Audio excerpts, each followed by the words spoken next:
السلام عليكم ورحمة الله وبركاته.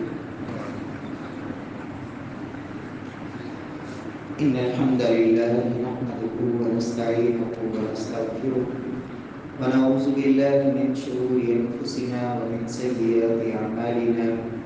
من يهده الله فلا مضل له ومن يضلل فلا هادي له. أشهد أن لا إله إلا الله وحده لا شريك له وأشهد أن محمدا عبده ورسوله. اللهم صل على محمد وعلى آل محمد كما صليت على إبراهيم وعلى آل إبراهيم إنك حميد مجيد.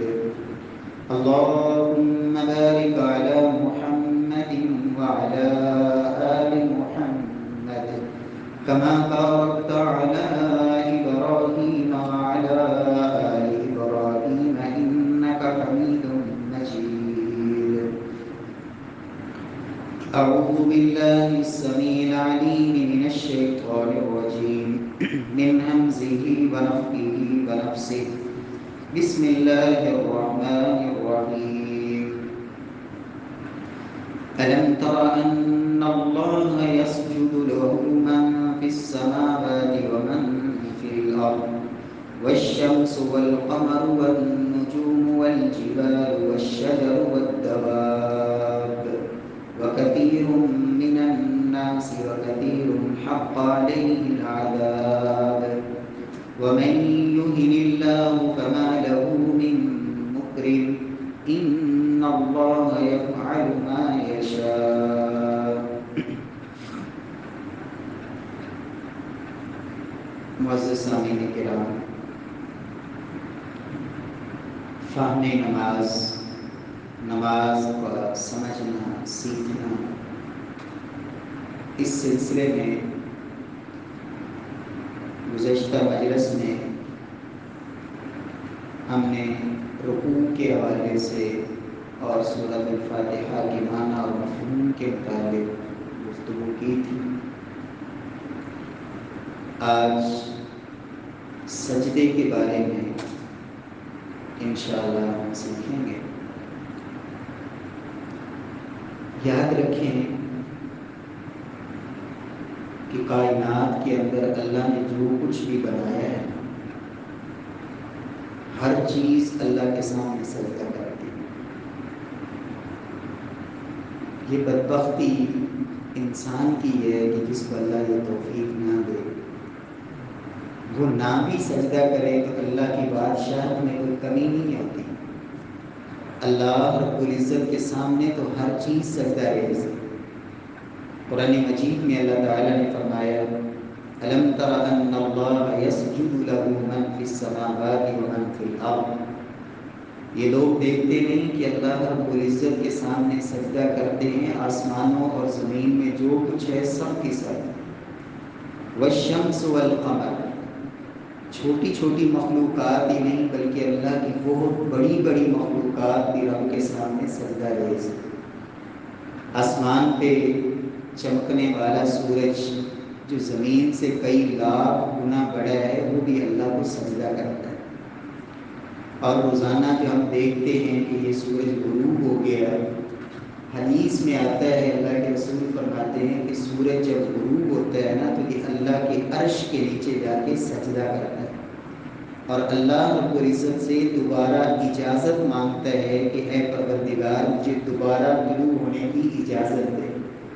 فرمایا قریب ہے کہ وہ وقت آ جائے کہ جب یہ سورج اجازت مانگے اور اس کو کہا جائے کہ نہیں اب جدھر سے تو آیا ہے ادھر سے جا کے طلوع ہو جا، تو سورج مشرق کی بجائے مغرب سے نکل آئے گا تو اس وقت پھر توبہ کا دروازہ بند ہو چکا ہوگا. تو یہ سورج بھی اللہ کو سجدہ کرتا ہے. والقمر، اللہ تعالیٰ فرماتے ہیں کہ یہ چاند والنجوم اور آسمان پہ وہ اربوں کھربوں کی تعداد میں اور یہ کائنات کے اندر وہ سیارے اور ستارے وہ سب کے سب اللہ کے سامنے سجدہ ریز ہیں. والجبال، اور بڑے بڑے مضبوط پہاڑ، فرمایا یہ بھی اللہ کے سامنے سجدے میں. والشجر، اور یہ درختوں کے سائے. جو تم دائیں اور بائیں جھکتے ہوئے دیکھتے ہو یہ بھی حقیقت میں اللہ کو سجدہ کر رہے ہیں۔ والدواب، اور زمین پہ جتنے چوپائے ہیں وہ سب کے سب اللہ کے سامنے سجدے ہیں۔ آپ دیکھتے ہیں بعض جانور وہ ہر وقت ان کی کیفیت یہ ہوتی ہے جیسے رکوع کی کیفیت، یعنی گویا کہ ہر وقت وہ اللہ کے سامنے جھکے ہوئے۔ زمین پہ رینگنے والے جانور گویا کہ وہ رب کے سامنے سجدے میں ہیں، انہوں نے زمین کے ساتھ چپک کر لپٹ کر وہ اپنے رب کے سامنے سجدے کی کیفیت میں۔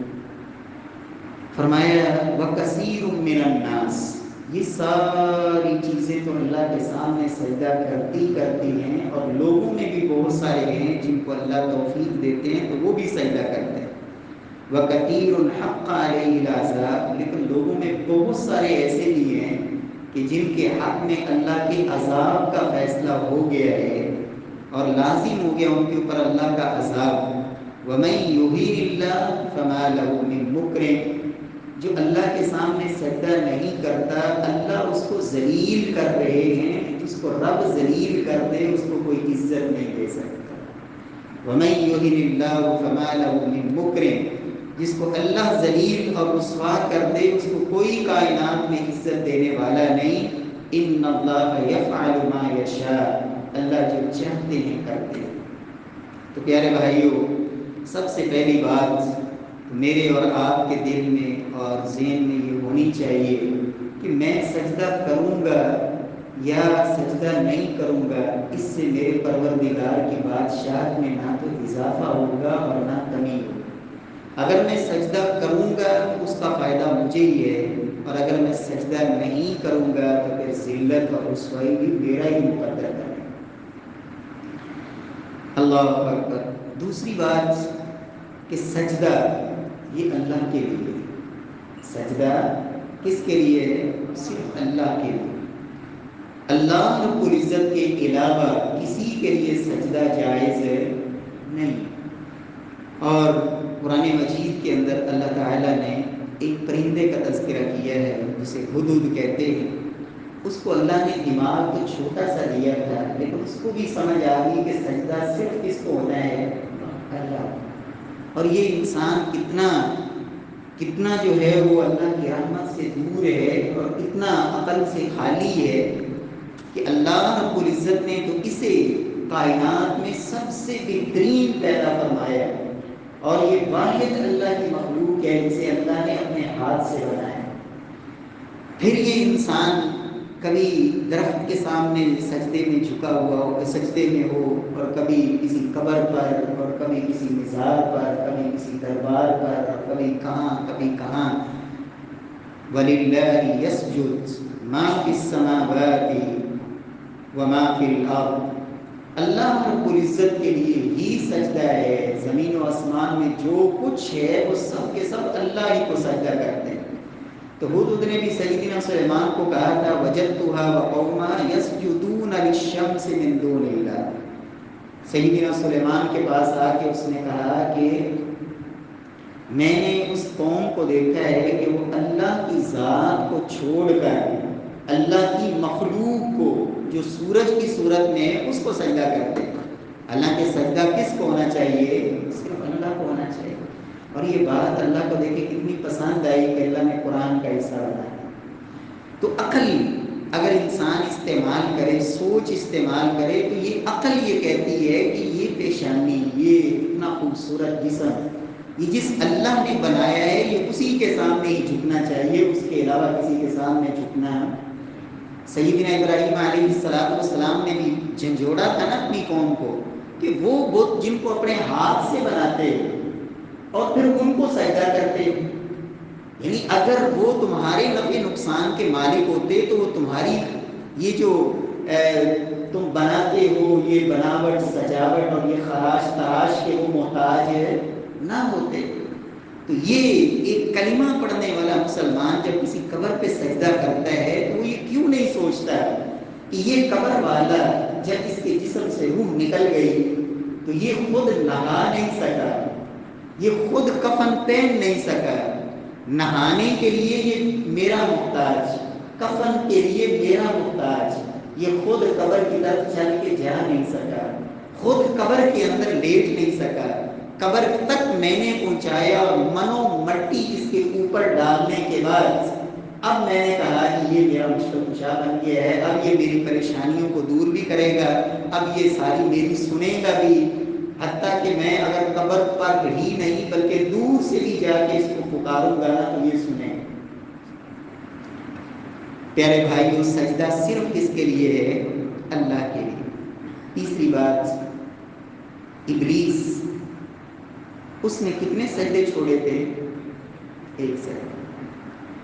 امام اسحاق بن راہویہ وہ یہ کہا کرتے تھے کہ شیطان نے ایک سجدے کا انکار کیا اور وہ ہمیشہ ہمیشہ کے لیے رب کی جنت سے محروم کر دیا گیا اور جہنمی بنا دیا گیا، رب کی رحمت سے دور کر دیا گیا۔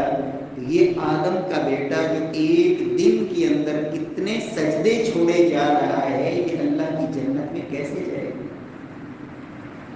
نبی صلی اللہ علیہ وسلم فرماتے ہیں کہ جب انسان کوئی سجدے والی آیت پڑھتا ہے نا، سجدہ، اور اللہ کے سامنے اس سجدے میں گر جاتا ہے، اعتزل الشیطان یبکی، شیطان رونے لگ جاتا ہے، چیخیں مارتا ہے اور کہتا ہے یا ویلی امر ابن آدم بالسجود فسجد فلہ الجنہ، آدم کے بیٹے کو سجدے کا کہا گیا اور یہ سجدے میں چلا گیا، اللہ اس کو جنت دے دیں گے، مجھے سجدے کا کہا گیا، میں نے سجدے سے انکار کر دیا اور میں جہنمی بن گیا اور میرے لیے آگ جو ہے نا اس کو لازم قرار دے دیا گیا۔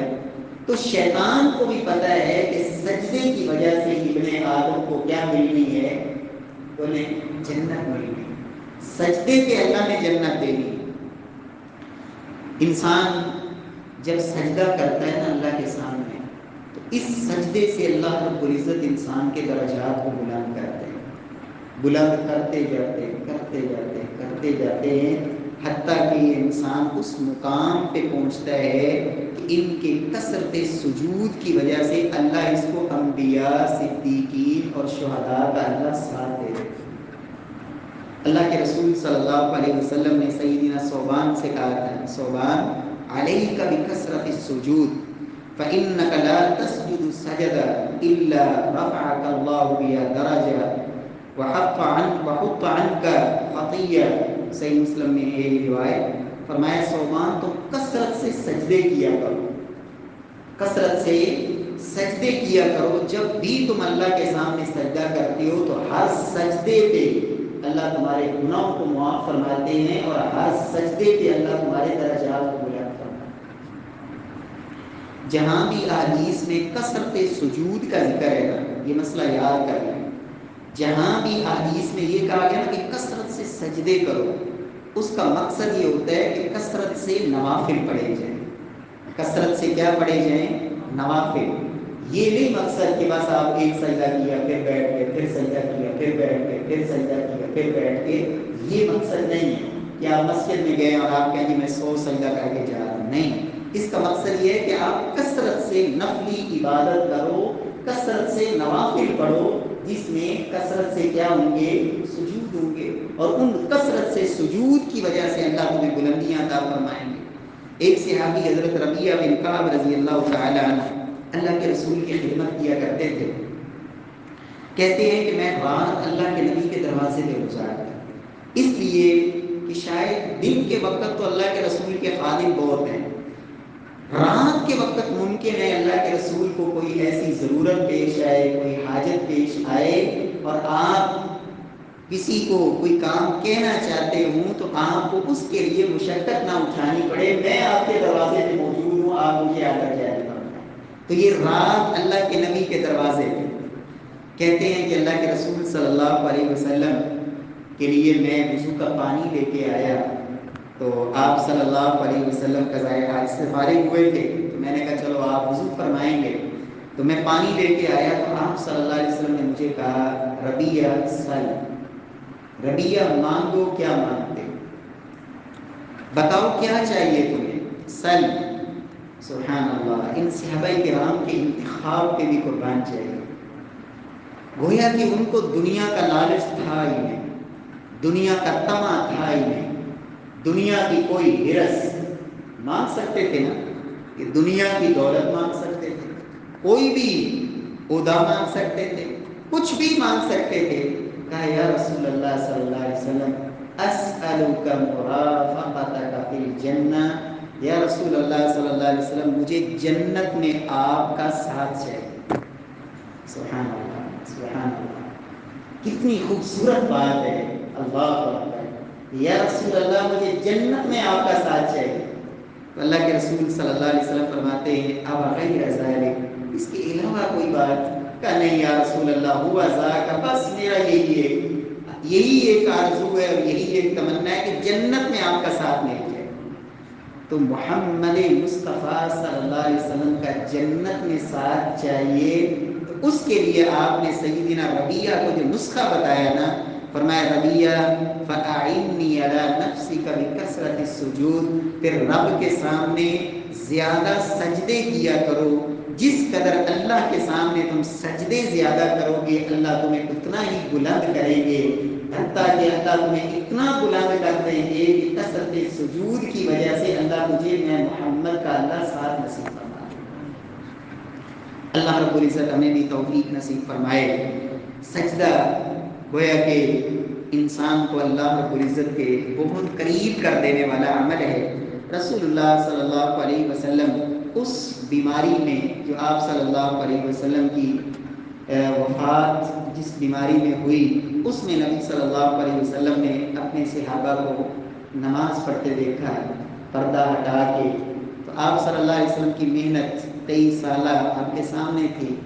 آپ صلی اللہ علیہ وسلم خوش بھی ہوئے، اور آپ صلی اللہ علیہ وسلم نے پھر اس موقع پہ صحابہ کرام کو آپ نے یہ حکم بھی دیا، فرمایا میرے صحابہ اما الرکوع فعظموا فیہ الرب، جو رکوع ہوتا ہے نا نماز میں، اس میں اللہ کی عظمت بیان کیا کرو، اللہ کی تعظیم جتنی کر سکتے. فرمایا جو سجدہ ہے فاجتہدوا فی الدعاء، سجدے میں دعا کرنے میں خوب محنت کیا کرو.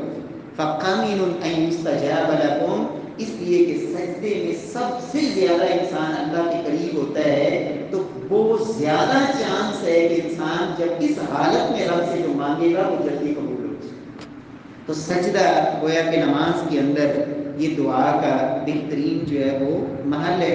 امام ابن قیم رحمہ اللہ نے یہاں ایک بات لکھی ہے، کہتے ہیں دیکھیں انسان کے جسم میں نا سب سے جو عزت والی جگہ ہے نا، عزت والی چیز وہ انسان کی پیشانی اور اس کا چہرہ ہے. یہی وجہ ہے کہ شریعت اسلامیہ نے چہرے پہ کسی کو مارنا حرام کرا دیا.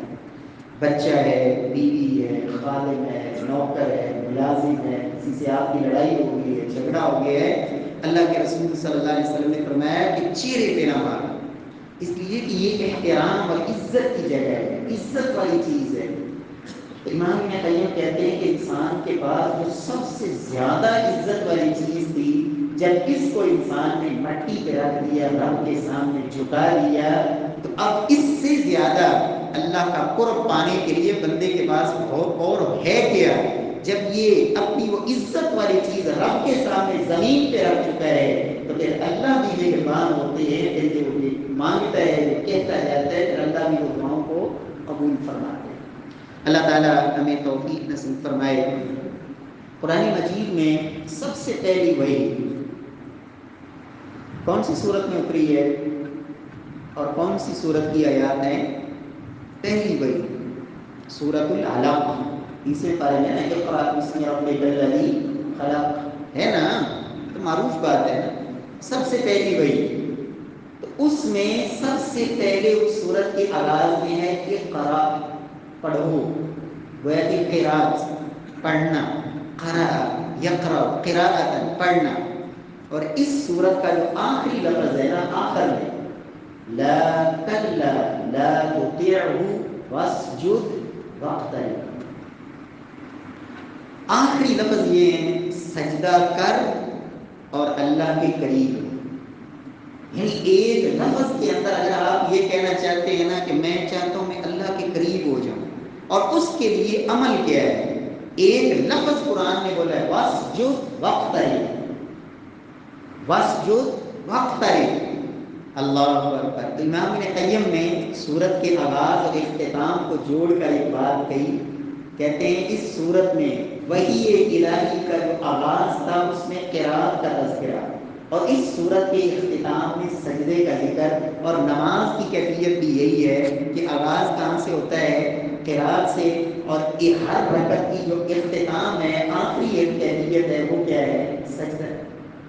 انسان آخر میں سجدہ کرتا ہے، تو یہی ایک ترتیب جو ہے نا یہ نماز کی ہوئی ہے۔ تو اللہ رب العزت کا قرب پانے کے لیے بہترین جو انسان کے پاس عبادت ہے وہ کیا ہے؟ سجدہ۔ اللہ تعالیٰ ہمیں توفیق نصیب فرمائے۔ قرآن مجید میں اللہ تعالیٰ نے اپنے نبی کے یاروں کی جو ایک علامت ذکر کی نا، وہ تھی سیماہم فی وجوہہم من اثر السجود، کہ اے پیغمبر آپ کے صحابہ کی پہچان، علامت، نشانی یہ ہے کہ ان کے چہروں پہ سجدوں کے آثار، سجدوں کے علامات، سجدے کر کر کے اللہ چہرے کے اوپر وہ ایک روحانیت، وہ ایک نور، اور وہ اللہ رب العزت ایسی روشنی عطا فرماتے ہیں جو دنیا کو نظر نہ بھی ہے وہ اللہ رب العزت ضرور دیکھتے ہیں۔ نبی کائنات صلی اللہ علیہ وسلم کے صحابی فرمایا کرتے تھے، سیدنا ابن عباس، انسان جب نیکی کرتا ہے نا تو نیکی کی وجہ سے چہرے کے اندر نا اللہ رب العزت نور اور روشنی پیدا کرتے ہیں، اور انسان کے دل کو بھی رب العالمین نیکیوں کی وجہ سے منور کر دیتے ہیں۔ نیک انسان جو ہوتا ہے یہ نیکی کرنے والا، حبا فی قلوب الخلق، اللہ رب العزت اس بندے کی محبت اپنے بندوں کے دلوں میں ڈال دیتے ہیں، اور سعۃ فی الرزق، نیکی کرنے کی وجہ سے اللہ رزق میں کشادگی کر دیتے ہیں، اللہ اکبر، اور قوتاً فی البدن، رب العالمین اس بندے کو جسمانی طور پر اللہ قوتیں عطا فرماتے ہیں، لمبی لمبی اللہ کی عبادتیں کر کے بھی پھر تھکتا نہیں، قوت، طاقت، ہمت، دین کے کاموں کے لیے بھاگ دوڑ، دین کے امور کے لیے، خدمت خلق کے لیے اللہ اس کو پھر بڑی ہمتیں دے دیتے ہیں۔ اور جو بندہ گناہ کرتا ہے تو کہتے ہیں گناہ کا سب سے پہلا نقصان یہ ہوتا ہے کہ رب العالمین اس کے چہرے سے نور کو ختم کر دیتے ہیں، چہرے کے اوپر سیاہیاں چھا جاتی ہیں، اور دوسرا نقصان اندر سے دل کالا سیاہ ہو جاتا ہے، اور تیسرا نقصان کہ لوگ اس سے نفرت کرتے ہیں، دوسرے کو محبت کرتے ہی، کریں یا نہ کریں تو دور کی بات ہے، اپنے گھر والے بھی اس سے نفرت کرتے ہیں، بیوی بھی کہتی ہے یہ جان چھوڑے، بچے بھی کہتے ہیں یہ آنکھوں سے دور ہی رہے، اولاد بھی نافرمان، بیوی بھی نافرمان۔ سلف کہا کرتے تھے ہم دیکھتے تھے جس دن ہم سے اللہ کی کوئی نافرمانی ہو جاتی نا تو ہم اس کا اثر اپنی سواری میں بھی دیکھتے، اپنی بیوی میں بھی دیکھتے، اپنے بچوں میں بھی دیکھتے۔ ہم نے اللہ کی نافرمانی کی، وہ سواری جو ہماری مٹھی ہو کے چلتی تھی اس نے ہمیں اوپر بیٹھنے ہی نہیں دیا، اس کا گناہ کی نحوست سواری میں منتقل ہوئی، بیوی اور بچے تک نافرمان ہوئے۔ تو ابن عباس کہتے ہیں گناہ کی وجہ سے انسان کے چہرے کا نور ختم ہوتا ہے، اندر دل کالا ہو جاتا ہے، لوگ اس سے نفرت کرتے ہیں، اور اس کے جسم کے اندر کمزوری پیدا ہو جاتی ہے، ہوتا ظاہری طور پر بڑا موٹا ہٹا کٹا تازہ، لیکن کہتا ہے کہ دو رکوع جو ہے نا قیام میں کھڑے ہو کے سن سکتا نہیں، سنا جاتا۔ اتنی لمبی نماز کون پڑھے؟ وہ مجھے ایک بات یاد آئی، ہمارے گاؤں کے ساتھ نا ایک گاؤں ہے، تو وہاں جو ہے نا وہاں کا ایک ہمارا رشتہ دار تھا، وہ دوسرے جو ہے نا وہ مسئلے سے تعلق رکھتا ہے، تو ایک دفعہ ہمارے گاؤں میں آیا، تو ہمارے وہاں میں گاؤں میں جو اس وقت بزرگ تھے، آج تو کل تو فوت ہو گیا، اللہ تعالیٰ ان کی مغفرت فرمائے، وہ نماز نا بڑی لمبی پڑھاتے تھے، بڑی پرسکون نماز، لمبے لمبے سجدے، تو وہ جو ہے نا نماز پڑھنے چلا گیا، مسجد میں ظہر کی نماز تھی، تو وہ نماز جو ہے نا درمیان میں چھوڑ کے بعد، تو ایک دفعہ پھر وہ آیا، بلکہ وہ خود بتاتا ہے کہ اس گاؤں کا نا ایک بندہ ہمارے گاؤں میں آیا 2-3 دن کے بعد، وہ بلکہ اس کو مذاق میں بتایا کرتا تھا. کہتا ہے میں نے اس سے پوچھا کہ وہ جو فلاں مسجد تھی اس میں لوگ سجدے میں پڑے تھے، وہ اٹھ گئے ہیں کہ ابھی تک سجدے میں ہیں؟ یعنی یہ مذاق ہے. تو ہماری کیفیت ایسے ہی ہے کہ بس آئے اور چلو جی ٹھونگے شونگے مارے، جلدی جلدی جو ہے نا بھاگم دوڑ کی اور گئے. پیارے بھائیوں، یہ سجدہ اللہ کی قسم، اللہ کے قرآن نے بھی یہ کہا ہے اور اللہ کے نبی کے فرمان نے بھی یہ کہا ہے. ہماری دنیا کی زندگی کے جتنے غم ہیں نا، جتنے غم، پریشانیاں، دکھ، ان تمام غموں کا، دکھوں کا، تکلیفوں کا، صدموں کا، دل کی گھٹن کا، دل کی تنگیوں کا، لوگوں کی باتیں سن سن کے انسان جو پریشان ہوتا ہے، ان تمام پریشانیوں کا جو علاج ہے نا وہ سجدہ ہے. وہ کیا ہے؟ سجدہ. اور یہ قرآن مجید میں اللہ تعالیٰ نے اپنے محبوب سے فرمایا تھا وَلَقَدْ نَعْلَمُ أَنَّكَ يَضِيقُ صَدْرُكَ بِمَا يَقُولُونَ. اے محبوب ہمیں پتہ ہے لوگوں کے تانے، لوگوں کے مینے، لوگوں کے الزام، لوگوں کے جھوٹے باتیں، کبھی وہ آپ کو مجنون کہتے، کبھی وہ آپ کو دیوانہ کہتے، کبھی وہ آپ کو جادوگر کہتے، کبھی وہ آپ کو پتھر مارتے، کبھی وہ آپ کے اوپر کوڑا پھینکتے، پتہ نہیں کیا کچھ تکلیفیں. نبی صلی اللہ علیہ وسلم کی دعوت پہ طنز، آپ کے حتیٰ کہ آپ کے نسب تک کو جو ہے نا وہ ظالموں نے اس کے اوپر طنز کیے. آپ کو بیٹیوں کے حوالے سے پریشان کیا گیا، آپ کو نماز کے اندر تکلیفیں دی. بلکہ میں یہ کہا کرتا ہوں، آپ میں سے کون ہے جس کو کبھی نماز پڑھتے کسی نے گلے میں کپڑا ڈال کے اتنا دبایا ہو، اتنا دبایا ہو کہ اس کے گلے پر نشان پڑ گئے؟ ہم میں سے کوئی ہے جس کو نماز پڑھنے کے وقت سجدے میں ہم گئے ہوں، ہماری گردن کے اوپر کسی نے پاؤں رکھ کے اوپر سے دبا لیا ہو اور ہم پڑے ہوئے ہوں سجدے میں اور ہمیں وہ اوپر اٹھنے نہیں دے رہا، ہماری گردن کے اوپر اس نے اپنے پاؤں رکھے ہوئے؟ ہم میں سے کون ہے جس کو پوری زندگی میں کبھی ایسی پریشانی لاحق ہوئی ہو کہ وہ سجدے میں گیا ہے اور کسی نے گند اٹھا کے اونٹ کا اوچ گوبر سے بھرا ہوا وہ گند سے وہ لا کے اوپر ڈال دیا ہو کہ نیچے میں اور آپ دب گئے ہوں کہ نیچے سے نکلنے کی سکت ہی نہیں ہے؟ میرے پیارے بھائیوں، میرے اور آپ کے محبوب جناب محمد مصطفیٰ صلی اللہ علیہ وسلم کو یہ ساری تکلیفیں حالت نماز میں دی گئیں، لیکن آپ نے پھر بھی نماز کو چھوڑا. اور ہمارے لیے تو ماشاءاللہ اے سی چلے ہوئے، قالین بچھے ہوئے اور اتنا خوبصورت ماحول، پھر بھی میں اور آپ نماز کے قریب نہ جائیں، سجدہ کرنے کو دل نہ کرے. اس سے بڑی محرومی اور بد نصیبی کیا ہو؟ تو اللہ تعالیٰ نے اپنے پیغمبر سے کہا اے محبوب ہمیں پتہ ہے لوگوں کی تکلیفوں کی وجہ سے آپ کے سینے میں گھٹن، تنگی، غم، پریشانی یہ پیدا ہوتی ہے، تو پھر آپ کیا کریں؟ فَسَبِّحْ بِحَمْدِ رَبِّكَ وَكُن مِّنَ السَّاجِدِينَ وَاعْبُدْ رَبَّكَ حَتَّى يَأْتِيَكَ الْيَقِينُ. میرے محبوب آپ لوگوں کی ان تکلیفوں سے اور غموں سے چھٹکارے کے لیے اور ان پریشانیوں سے نجات کے لیے اور یہ دل کی اور سینے کی گھٹن اور تنگی سے نکلنے کے لیے فرمایا تم نے کیا کرنا ہے؟ اللہ کی تسبیح بیان کرو، اللہ کی حمد بیان کرو اور رب کے سامنے سجدے کرو.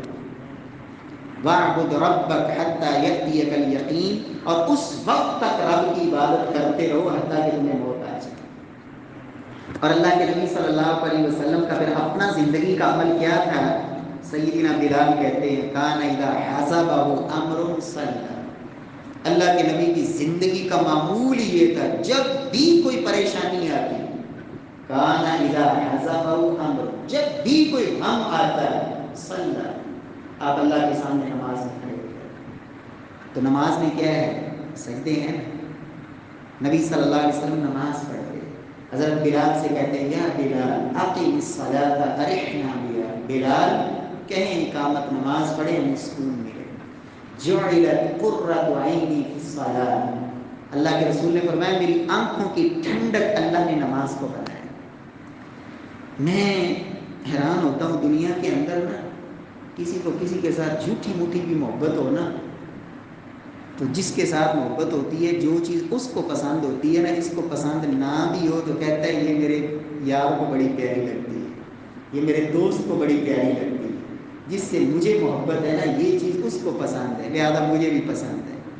میں کہتا ہوں ہم دعویٰ تو کرتے ہیں کہ ہمیں سب سے بڑھ کے محبت ہے جناب رسول اللہ صلی اللہ علیہ وسلم سے، تو اللہ کے رسول تو کہہ رہے ہیں رب نے میری آنکھوں کی ٹھنڈک نماز کو بنا دی ہے، اور ہمارا نماز میں دل نہ لگے، ہم نماز پڑھنے کے لیے آئیں تو قدم بوجھل ہو جائیں، نماز میں 2 منٹ زیادہ لگ جائیں تو سر میں تکلیف شروع ہو جائے، تو پھر اس کا مطلب یہ ہے کہ اللہ کے نبی سے بھی جو محبت ہے نا وہ محبت بھی وہ کھری، وہ محبت بھی کھوٹی ہے۔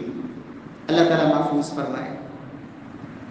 اللہ اکبر۔ سجدہ ایک ایسی عظیم چیز ہے جب انسان کو پتہ نہ چل رہا ہو نا کہ حق کیا ہے، پتہ نہیں سچی بات کس کی ہے، ہر بندہ کہتا ہے میں بھی صحیح ہوں، میں بھی صحیح ہوں، یہ بھی صحیح ہے، یہ بھی صحیح ہے، پتہ نہیں صحیح کیا ہے۔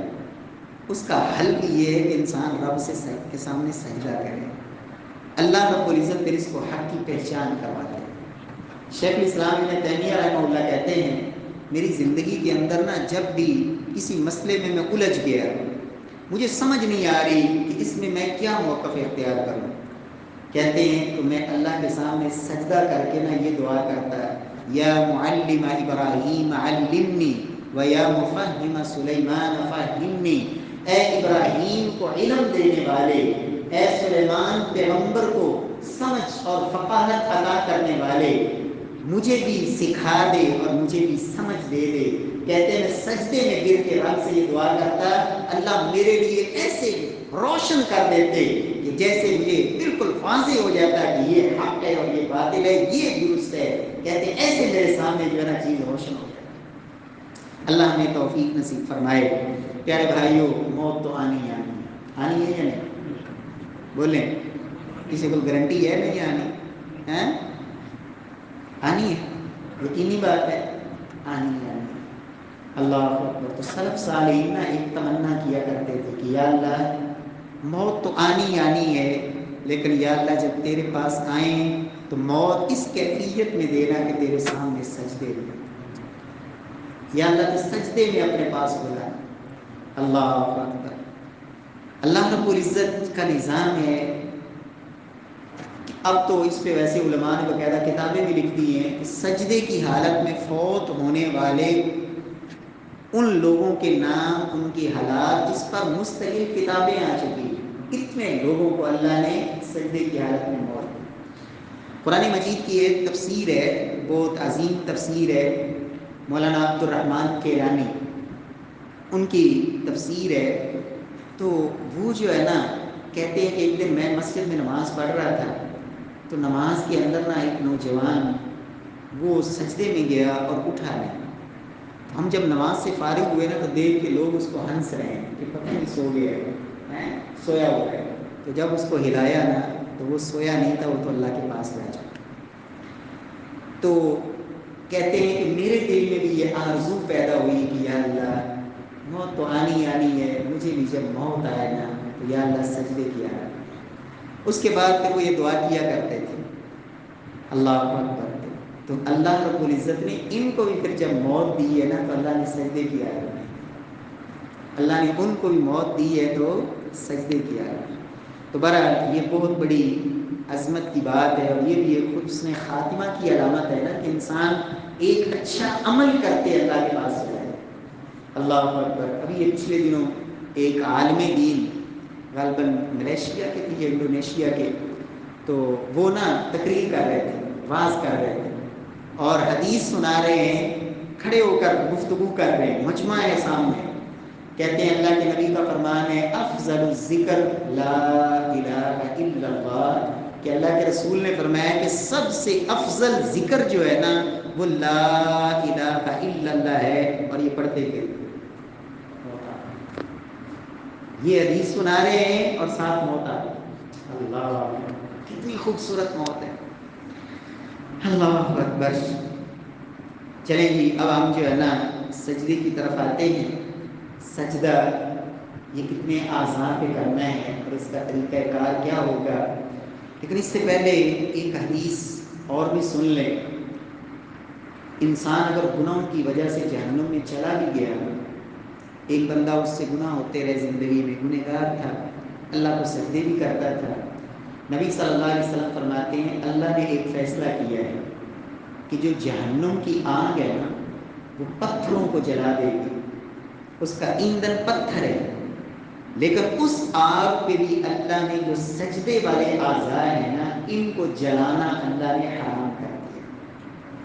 اللہ رب العزت نے سجدے والے اعضاء اس کو جہنم کی آگ پہ بھی جلانا رب نے کیا کر دیا ہے؟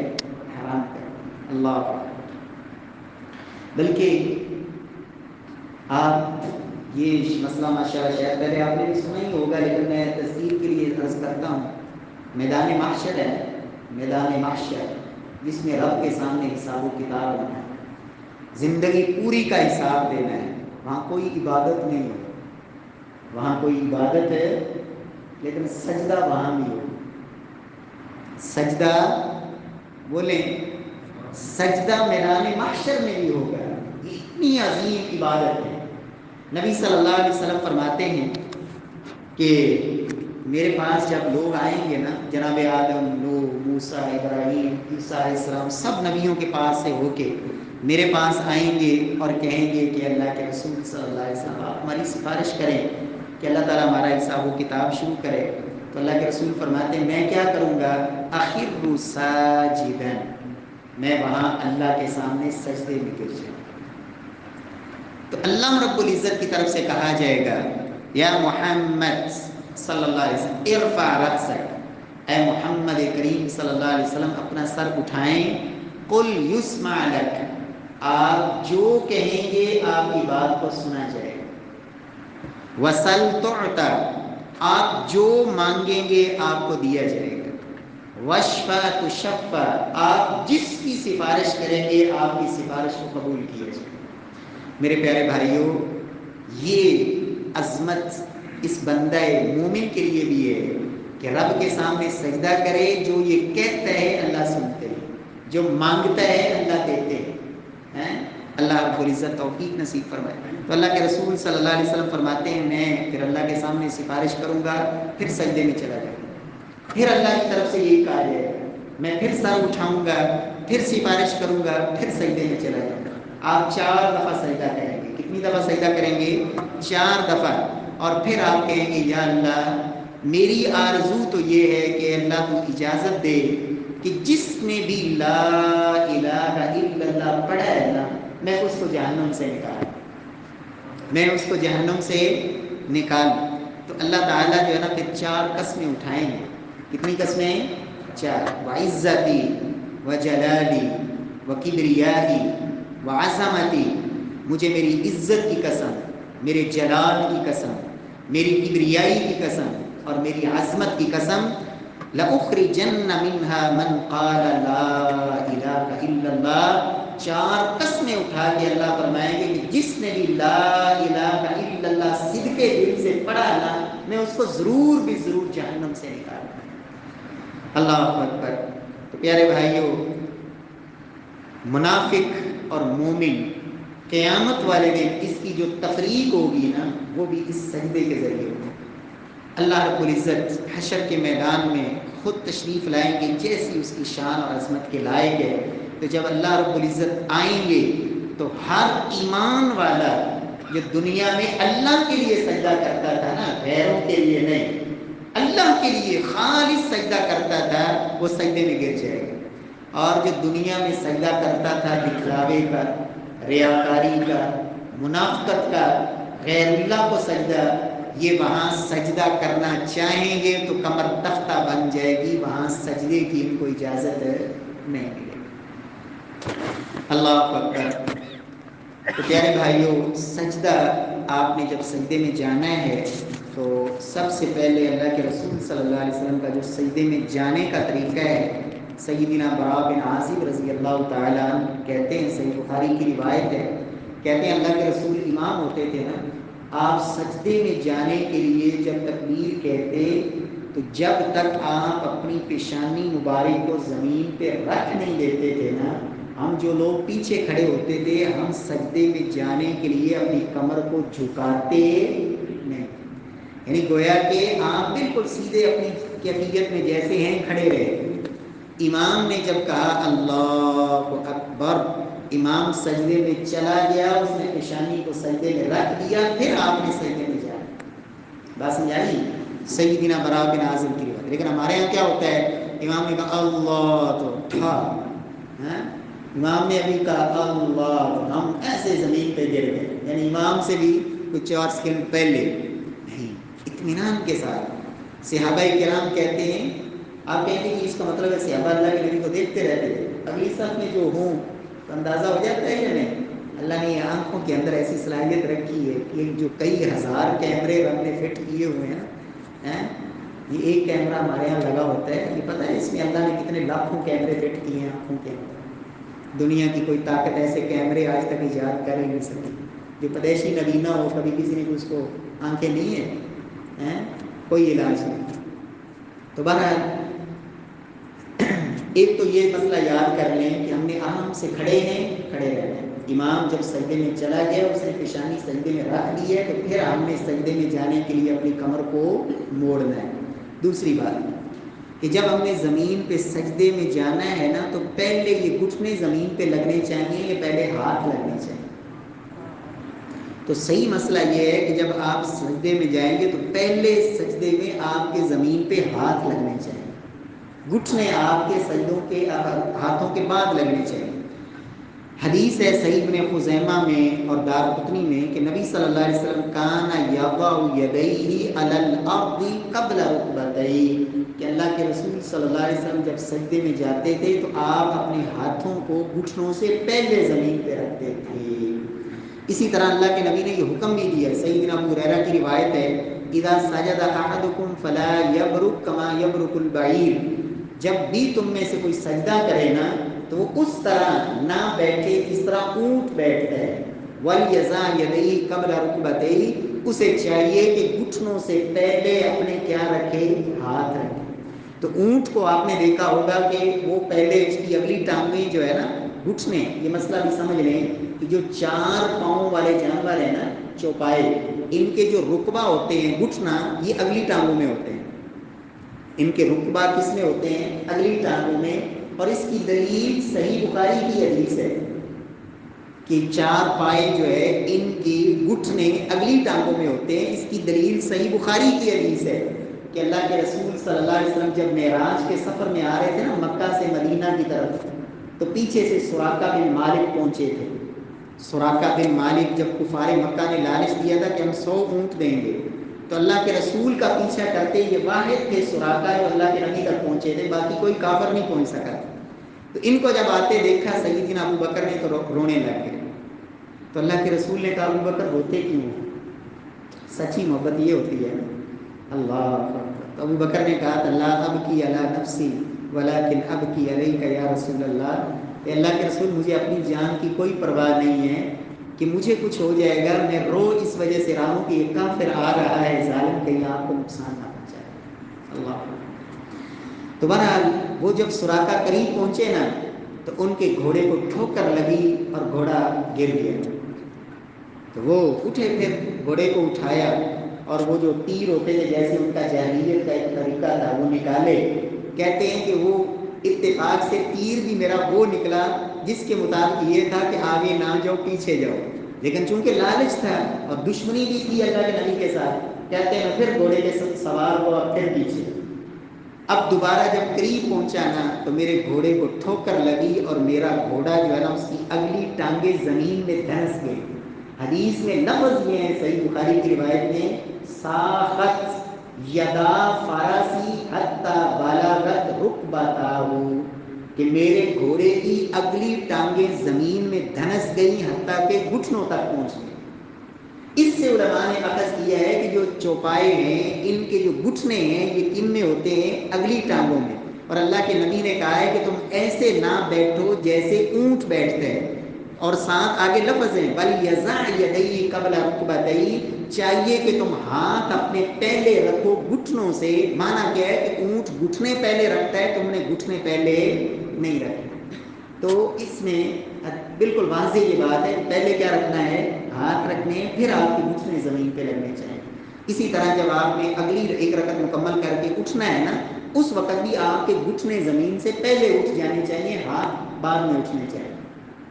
بس یہ مسئلہ واضح ہے. اب آپ نے سجدہ کرنا ہے تو سجدے میں جو ہے نا طریقہ کار کیا ہے، نبی صلی اللہ علیہ وسلم نے بنیادی جو بات بتائی ہے نا، اور یہ مسئلہ بھی اس کو آپ نے نا دل و ایسے اس کو جگہ دے دیں دل کے اندر، اور وہ کیا ہے، سجدے کے اندر اطمینان. یاد رکھ لیں، یہ جو رکوع اور سجدے میں اطمینان ہے نا، اور اعتدال، سکون، اطمینان، سیدھا کرنا اپنے جسم کو، یہ نماز کا رکن ہے. اگر آپ کے رکوع اور سجدے میں اطمینان نہیں ہے نا، اعتدال نہیں ہے، اطمینان نہیں ہے، آپ کی نماز نہیں ہے، آپ کی نماز نہیں ہے. اللہ کے نبی صلی اللہ علیہ وسلم نے 3 دفعہ فرمایا تھا ارجع فصلی فإنک لم تصلی، اس میں یہی تھا، اطمینان اور اعتدال نہیں. اس لیے اللہ کے رسول نے اس کو باقاعدہ حکم دیا تھا، جس کو 3 دفعہ آپ نے کہا نماز نہیں پڑھی، اور پھر آپ نے اس کو بتایا تھا کہ ایسے پڑھنی ہے، تو آپ نے اس کو کہا تھا اذا سجدت فاثبت وجهك ويديك، جب تم سجدے میں جاؤ نا تو اپنے ہاتھوں اور پیشانی کو زمین پہ جما دو، حتیٰ یطمئن کل عظم منک الی موضعی، حتیٰ کہ ہر ہڈی اطمینان سے اپنی اپنی جگہ پہ سکون سے چلی جائے. اور اپنے ہاتھوں کو آپ نے کہاں رکھنا ہے، نحا یدیہ، یعنی جب آپ نے سجدے میں جانا ہے تو یہ جو ہاتھ ہے نا، اس کو آپ نے اپنے یہ جو پہلو ہے نا ان سے الگ رکھنا ہے. یعنی اپنے ایسے کچھ لوگ ہوتے ہیں نا، ایسے اپنی ادھر ساتھ چپکا لیے بازو کو، کچھ ہوتے ہیں یہ گھٹنوں کے ساتھ چپکا لیتے ہیں. بات سمجھ آ رہی؟ نہ گھٹنوں کے ساتھ بازو کی یہ کونیوں کو چپکانا ہے، نہ اپنے جسم کے ساتھ ایسے ملانا ہے.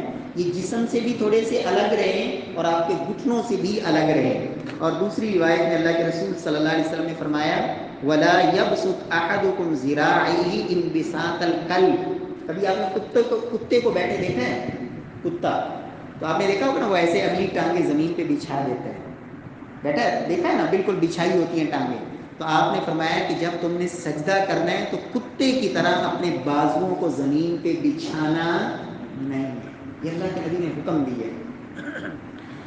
اب آپ نے جو ہے نا سجدے کے اندر 7 اعضاء، یہ جیسے میں نے پہلے بھی اشارہ کیا اس حدیث میں 7 اعضاء کا تذکرہ ہے، تو 2 یہ ہاتھ ہیں، 2 یہ آپ کے گھٹنے ہیں، اور 2 کو کیا ہے، پاؤں. کتنے ہو گئے؟ 6. اور 1 یہ پیشانی. تو اللہ کے نبی نے جب پیشانی کا تذکرہ کیا تھا نا، وَأَشَارَ إِلَىٰ أَنفِهِ، آپ نے اشارہ کیا اپنے ناک کی طرف. جب آپ نے پیشانی زمین پہ لگانی ہے تو یہ ناک بھی زمین پہ لگنی چاہیے. بات سمجھ آ رہی ہے؟ بلکہ ایک حدیث میں یہ لفظ ہیں، اللہ کے رسول فرماتے ہیں صلی اللہ علیہ وسلم لا صلاة لمن لا يصيب انفه من الارض ما يصيب الجبين. اس بندے کی نماز ہی نہیں جو اپنی ناک کو اس جگہ نہیں لگاتا جہاں اس کی پیشانی لگی. بات سمجھ آ رہی ہے؟ اس بندے کی نماز ہی نہیں جو بندہ اپنی ناک کو وہاں نہیں لگاتا جہاں اس کی پیشانی لگ رہی ہے. تو اس لیے یہ 7 اعضاء ان کے اوپر آپ نے سجدہ کرنا ہے. تو یہ جو بازو ہے ان کو آپ نے جو ہے نا وہ جسم سے بھی الگ رکھنا ہے، گھٹنوں سے بھی الگ رکھنا ہے، اور زمین سے بھی اٹھا کے رکھنا ہے یہ کونی کو. یہاں یہ تفریق جو کی جاتی ہے نا کہ مرد سجدہ جو ہے وہ کرے گا زمین سے اٹھ کر، اور عورت جو ہے وہ زمین کے ساتھ چمٹ کر جو ہے نا اپنے جسم کو زمین پہ بچھا کے سجدہ کرے. میرے پیارے بھائی، یہ کس حدیث کے اندر ہے؟ ہمیں بھی کوئی حوالہ مل جائے، کوئی اللہ کے نبی کی بات ہمیں مل جائے تو ہم بھی اپنی ماؤں بہنوں کو بتائیں. ہمیں کیا مصیبت پڑی ہوئی ہے کہ ہم ان بیچاریوں کی نماز کو خراب کریں. لیکن اگر یہ تفریق ہے نہیں، یہ صرف تیری عقل کا فیصلہ ہے، یہ تیری رائے اور تیرے دماغ کا فیصلہ ہے. کہ عقل یہ کہتی ہے، دماغ یہ کہتے ہیں ہاں جی عورت جو ہے نا اس کا اصل میں ہے پردہ، اس کو ہر وقت نا اپنے جسم کو چھپا کے رکھنا چاہیے. یعنی بازاروں میں جیسے مرضی پھرتی رہیں، بے پرد پھرتی رہیں، جو مرضی کرتی پھریں، ادھر کوئی پرواہ نہیں. نماز میں جب سجدہ کرنا ہے نا جی تو یہاں بھی جو ہے نا وہ بس زمین سے چپک جائے. اللہ کی قسم نبی صلی اللہ علیہ وسلم نے اس طرح کا حکم عورتوں کو جاری نہیں فرمایا. نہ صحابیات نے اس طرح سجدے کیے ہیں.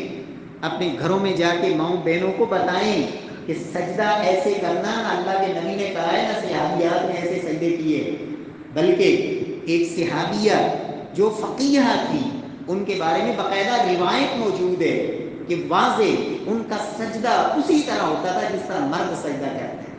اور مرد کا سجدہ کیسے ہے کہ اللہ کے نبی کا جسد اطہر آپ کے بازو اور زمین سے ایسے اٹھے ہوئے ہوتے تھے کہ اگر بکری کا بچہ نیچے سے گزرنا بھی چاہتا ہے تو وہ گزر جاتا ہے، یعنی اس قدر جو ہے نا زمین سے جدا ہو کے۔ تو یہ مرد عورت کا سجدہ ایسے ہی ہے، برابر ہے، کوئی فرق نہیں ہے۔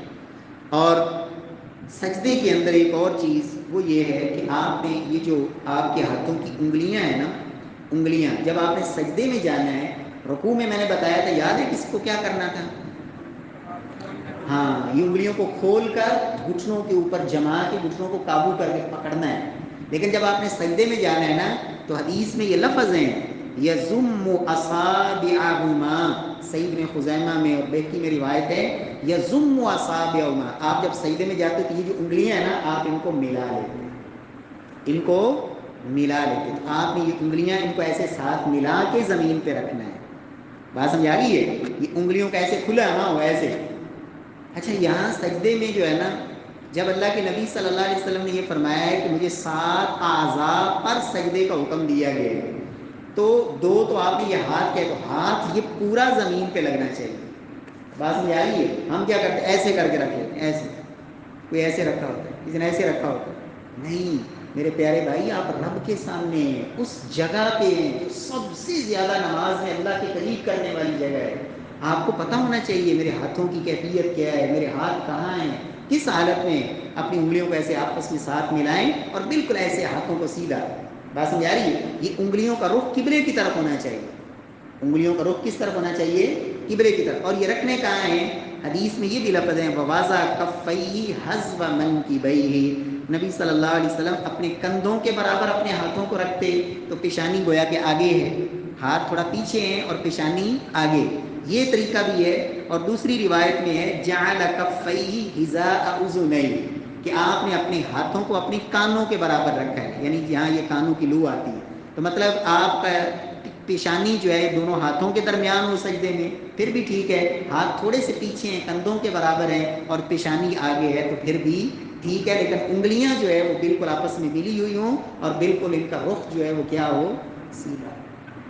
سمجھ آئیے؟ اپنے ہاتھوں کو ذرا کھولیں، ملائیں انگلیوں کو اور ہاتھوں کو ایسے سیدھا کریں، رکھیں ذرا زمین پہ ایک دفعہ، یہ پورا ہاتھ لگ رہا ہے درمیان سے، یہ جگہ کف، اس کو لگائیں ذرا زمین پہ، ہاں یہ لگنی چاہیے، ایسے نہ رکھا کریں، ایسے ایسے نہیں، یہ ہاتھ ایسے لگے پورے زمین پہ لگ جائے۔ بات سمجھ آ رہی ہے؟ اچھا، اس کے علاوہ جو ہے سجدے کے اندر جو پیچھے سے پاؤں ہیں نا، پاؤں، ان کو آپ نے آپس میں ایڑیوں کو ملا لینا، اپنے پاؤں، دونوں پاؤں کی ایڑیوں، دوسرے کے پاؤں کے ساتھ نہیں۔ بات سمجھ آ رہی ہے؟ اپنے دونوں پاؤں کو آپس میں ملا لینا ہے، یرس عاقبیہ، اپنے پیچھے سے پاؤں کو ملا کے کھڑا کرنا ہے، تو پاؤں کو بچھانا نہیں، پاؤں کو ایسے زمین پہ کھڑا کریں اور کوشش کریں جو آپ کی پاؤں کی انگلیاں ہیں نا، انگوٹھا اور بڑی انگلی اور یہ، ان کو آپ زمین پہ ایسے جما کے رکھیں، ان کا رخ قبلے کی طرف مڑ جائے۔ ایک ہوتا ہے پاؤں کی انگلیوں کو پیچھے موڑ دینا، وہ نہیں صحیح، آپ پاؤں کو ایسے زمین پہ رکھیں گے اور انگلیاں جو ہے ان کو جمائیں زمین پہ، انگلیوں کا رخ آگے کی طرف ہو جائے اور پیچھے سے ایڑیاں دونوں جو ہے آپس میں مل جائیں۔ دیکھیں اللہ نے مسئلے کیسے سمجھانے تھے۔ حضرت عائشہ رضی اللہ تعالیٰ عنہا نے یہ مسئلہ بیان کیا، کہتی ہیں ایک رات میں اٹھی، میری آنکھ کھلی تو میں نے بستر پہ ہاتھ مارا تو اللہ کے رسول نہیں تھے۔ کہتے ہیں میں پریشان ہوئی، میں نے کہا پتہ نہیں شاید اللہ کے رسول صلی اللہ علیہ وسلم کہیں چلے گئے ہیں۔ کہتی ہیں کہ میں نے اندھیرے میں ہاتھ مارا تو میرا ہاتھ آپ کے پاؤں پہ جا کے پڑا، ایڑیوں پہ، آپ سجدے میں تھے اور پیچھے سے دونوں پاؤں کی ایڑیاں آپس میں ملی ہوئی تھیں اور آپ نے پاؤں کو کھڑا کیا ہوا تو میرا ہاتھ آپ کے پاؤں پہ جا رہا۔ اللہ نے ہمیں سجدے میں پاؤں کی کیفیت سمجھائی کہ ہم نے پاؤں کے جو ہے نا سجدے میں ایسے رکھنے ہیں۔ اللہ اکبر۔ بیمار آدمی جو ہے، جو بیٹھ کر نماز پڑھ رہا ہے، وہ سجدہ کیسے کرے گا؟ تو بیمار آدمی جو بیٹھ کے نماز پڑھ رہا ہے اس کا سجدہ یہ ہے کہ وہ اگر بیٹھ کے نماز پڑھ رہا ہے نا تو اس نے رکوع کے اندر تھوڑا سا جھک جانا ہے، اور جب اس نے سجدہ کرنا ہے نا تو سجدے میں رکوع سے زیادہ جھکنا ہے. بات سمجھ آئے؟ تھوڑا وہ فرق کر لے کہ رکوع کے اندر تھوڑا سا جھک جائے اور سجدے میں اس سے زیادہ جھک جائے. کچھ لوگ کیا کرتے ہیں کہ یہ ہمارے یہاں آج کل وہ کرسیاں چلی ہوئی ہیں اس طرح کی کہ جن کے سامنے نا پھٹی لگی ہوتی ہے، تو وہ اس پھٹی کے اوپر سر رکھ دیتے ہیں. یہ غلط ہے، یہ صحیح نہیں. کچھ لوگ کیا کرتے ہیں وہ زمین پہ جب بیٹھ کے نماز پڑھتے ہیں تو سامنے کوئی اونچی چیز رکھ لی، تکیہ وغیرہ یا ایسی چیز کہ تاکہ وہ تکیے کے اوپر سجدہ کرے. اس سے اللہ کے رسول صلی اللہ علیہ وسلم نے منع فرمایا ہے. آپ نے فرمایا یا تو زمین پہ سجدہ کر وَإِلَّا فَأُومِي إِمَا، وغیرہ صرف اشارہ کر لے. اللہ جانتے ہیں کہ تیرے اندر طاقت نہیں ہے زمین پہ سجدہ کی. بات سمجھ آ رہی ہے؟ تو یہ بیمار آدمی کا سجدہ. لیکن اس میں ہمارے نا بعض بھائیوں کو دیکھا ہے وہ جب کرسی پہ بیٹھ کے نماز پڑھتے ہیں نا تو جب سجدہ کرنے کی کیفیت کر رہے ہوتے ہیں نا رکوع میں ایسے ہو جاتے ہیں اور جب سجدہ کرتے ہیں تو ایسے ہو جاتے ہیں. او بھائی یہ حصہ تو ادھر لگانے سے اللہ کے نبی نے منع کیا تھا، ایسے ہو گیا. یہ کیا سجدہ ہو؟ یہ تو بالکل آپ نے وہی کیفیت بنا دی جس سے اللہ کے نبی نے منع کیا کہ بازو کو زمین پہ بچھانا. نہیں سمجھ آ رہی؟ وہ بچھا رہے ہیں نا تو بالکل برابر ہو گئے ایسے کر کے. یہ نہیں صحیح. آپ نے اپنے ہاتھوں کو ادھر ہی رکھنا ہے گھٹنوں پہ. آپ رکوع میں تھوڑا جھک جائیں اور جب سجدہ ہے تو اس کے لیے تھوڑے زیادہ جھک جائیں. یہ آپ کا بیمار آدمی کا سجدہ ہے. اور اگر آپ کو اللہ نے طاقت دی ہے، بعض لوگ ایسا بھی ہوتا ہے جیسے اس دن میں نے آپ کو بتایا تھا کہ ان لوگوں کے لیے کھڑا ہونے میں پریشانی ہوتی ہے، سجدے رکوع میں پریشانی ہوتی ہے، تو وہ قیام کھڑے ہو کے کریں اور باقی کیفیت جو ہے نا وہ رکوع سجدہ جو ہے وہ بیٹھ کے. اور کچھ لوگ ایسے ہوتے ہیں کہ ان کو کھڑا ہونے میں پریشانی ہوتی ہے، ان کو رکوع سجدے کا مسئلہ نہیں ہوتا.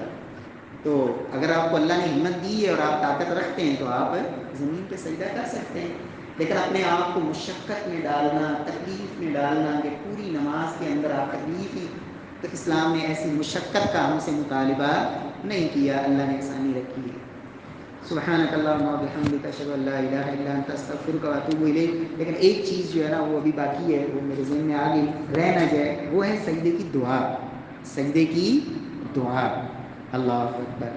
میں نے پہلے بھی کہا تھا کہ ہم نماز میں نا دعائیں پڑھتے ہیں، پڑھا نہ کریں، صرف دعائیں مانگا کریں. دعائیں مانگا کریں. جو مانگنے والا ہوتا ہے نا اس کا انداز اور ہوتا ہے، اور جو کسی کا پیغام پڑھ کے سناتا ہے اس کا انداز اور ہوتا ہے.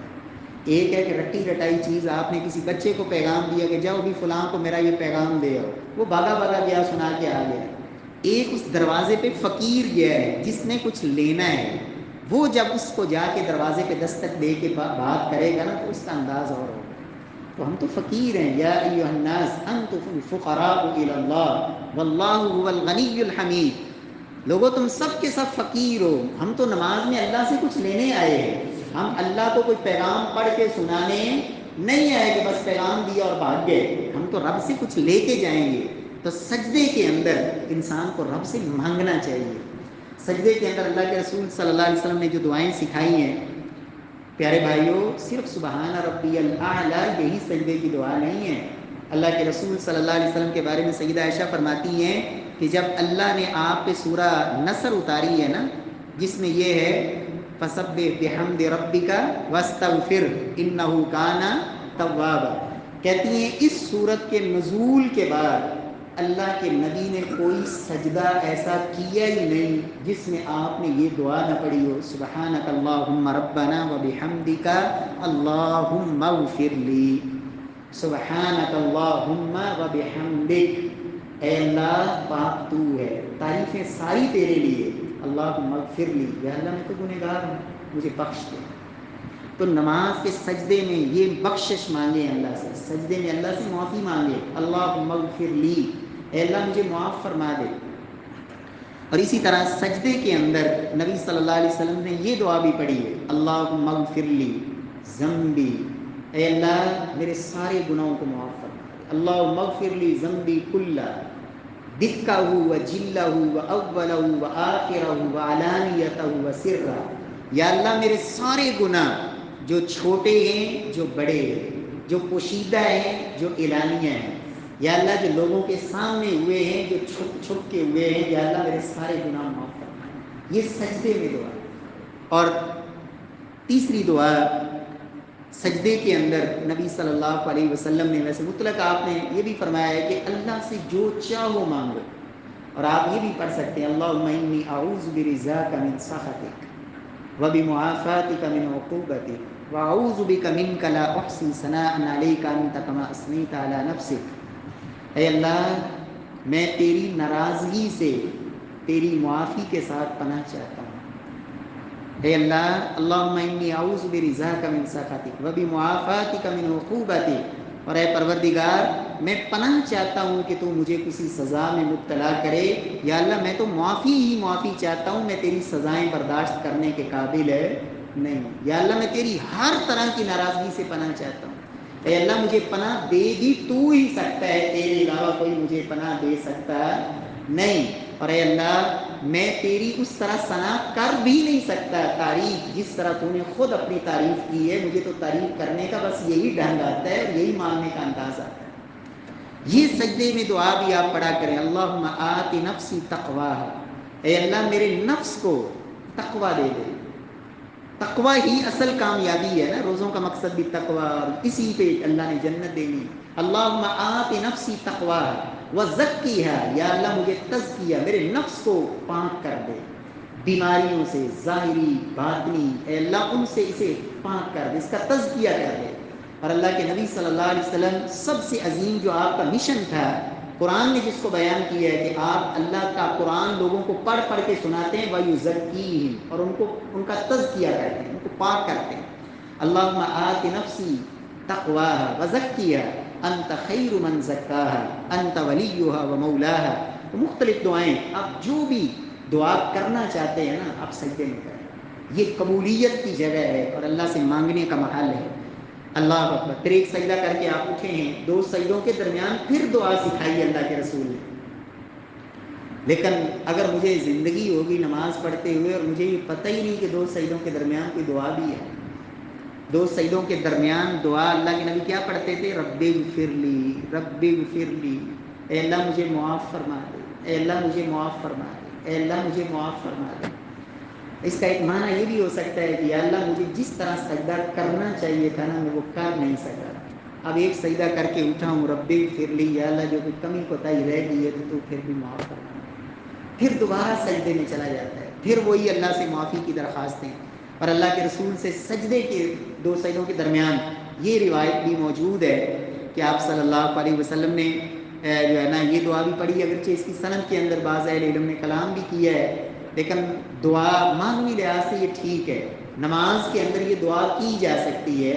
تو اللہم اغفر لی وارحمنی واہدینی وعافنی وارزقنی، اللہم اغفر لی، اے اللہ مجھے معاف فرما دے، وارحمنی، یا اللہ میں تیری رحمت کا محتاج ہوں، مجھے تیری رحمت کی ضرورت ہے، یا اللہ میری جھولی کو اپنی رحمت سے بھر دے، واہدینی، یا اللہ میں نے نماز کے آغاز میں بھی تجھ سے ہدایت کی جو ہے نا وہ درخواست کی، اہدنا الصراط المستقیم، یا اللہ واہدینی، اب میں دو سجدے کر کے ایک سجدے کے بعد اب پھر میں تجھ سے ہدایت کا طالب ہوں، یا اللہ تو نے یہ مجھے توفیق دی تو میں آیا تیرے سامنے سجدہ کیا ہے، اللہ اس طرح مجھے سجدے کرنے کی تو ہدایت دیتے ہی رہے، واہدینی وارزقنی، اے اللہ تو مجھے رزق بھی نصیب فرما، مجھے رزق بھی نصیب فرما، وعافینی، اے اللہ مجھے جسمانی روحانی ہر طرح کی بیماریوں سے اللہ مجھے نجات دے دے، قرض کی بیماری، غم کی بیماری، دیگر تمام سے اللہ مجھے نجات دے۔